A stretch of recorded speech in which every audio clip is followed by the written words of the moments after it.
Familia, buenos días. Jueves de la quinta semana de este tiempo de Pascua.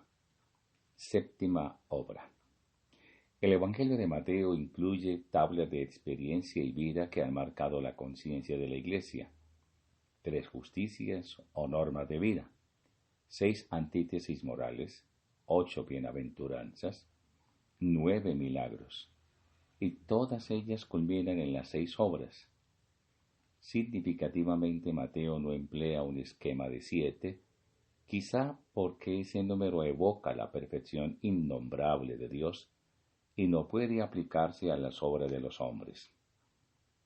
Por eso, en principio, hubiera sido conveniente mantener el número anterior, 6 obras que condensan y resumen todas las restantes. Pero la tradición cristiana ha creado varias tablas de 7, sacramentos, virtudes, pecados, y en esa línea ha buscado una séptima obra de misericordia para completar las anteriores. De esa forma, a partir de la Edad Media, los libros de moral y teología han podido hablar de 7 obras de misericordia, introduciendo una nueva, enterrar a los muertos. Esta es la que ahora vamos a desarrollar. Esta obra ha tenido una importancia especial en el libro de Tobías, a quien la Biblia alaba por haber sepultado a los muertos del exilio, en especial a judíos asesinados.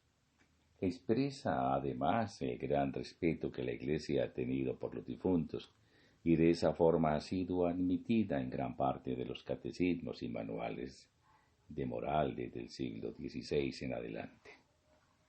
Ciertamente la palabra enterrar ha de entenderse en un sentido extenso, relacionado no sólo con la sepultura del cadáver, sino con la exigencia de acompañar y servir en su vejez a los ancianos, en especial a los padres, con gestos de ayuda, oraciones y ritos funerarios. No es una obra nueva ni un invento cristiano, pues viene de antiguo, ya que el hombre se define de algún modo como un viviente que cuida y entierra a sus muertos, a diferencia de los animales que los abandonan. Esta obra evoca el carácter sagrado de la vida, especialmente humana, y supone que los difuntos penetran en el espacio de la divinidad a través de la tierra madre que lo recibe en su seno, como sabía el judaísmo del tiempo de Jesús. Dicha obra expresa además la identidad social sagrada de los cristianos antiguos, quienes, a diferencia de los romanos, que en general los quemaban guardando sus cenizas en pequeños columbarios, depositaban en la tierra a los difuntos con respeto sagrado, a la espera de la resurrección, construyendo incluso grandes cementerios subterráneos o catacumbas a las afueras de las ciudades, especialmente de Roma. A pesar de ello, esta obra no encaja bien con las 6 de Mateo 25, que van en principio a favor de los vivos, no de los muertos. Esta es sin duda una obra importante, pero no esencial para la vida del hombre en el mundo, pues los muertos se encuentran en manos de la misericordia de Dios, aunque no reciban sepultura, a diferencia de los pobres y enfermos, que no pueden vivir sin ayuda de otros. Por otra parte, esta obra no responde a la dinámica del Evangelio de Jesús, que no fue enterrado por los suyos, ni venerado en una tumba, de manera que su identidad mesiánica no se define por su entierro, sino por su muerte y Pascua, como expresión de la presencia de Dios entre los hombres. Además, la tradición sinóptica conserva un proverbio enigmático y profundo en el que Jesús dice a un postulante piadoso que se dispone a seguirlo, pero que quiere enterrar primero a su padre. Recordemos, tú sígueme y deja que los muertos entierren a sus muertos. Ciertamente esa respuesta, que los muertos entierren a sus muertos, no alude sólo al cumplimiento de los ritos funerarios, sino a la superación de unas formas de vida de los antepasados. Ha de entenderse en 2 niveles desde el Evangelio. Primero, Jesús ha radicalizado el mandamiento de honrar padre y madre, en una línea de misericordia contra aquellos que querían excusarse con disculpas religiosas. Jesús, en segundo lugar, no quiso que ese gesto de ayuda a los padres implicara un sometimiento religioso, pues así mandó a sus seguidores que dejaran padre y madre, y en esa línea dijo al postulante: deja que los muertos entierren a sus muertos. El camino de Jesús no se define por enterrar a los muertos, sino por asistir y cuidar a los vivos.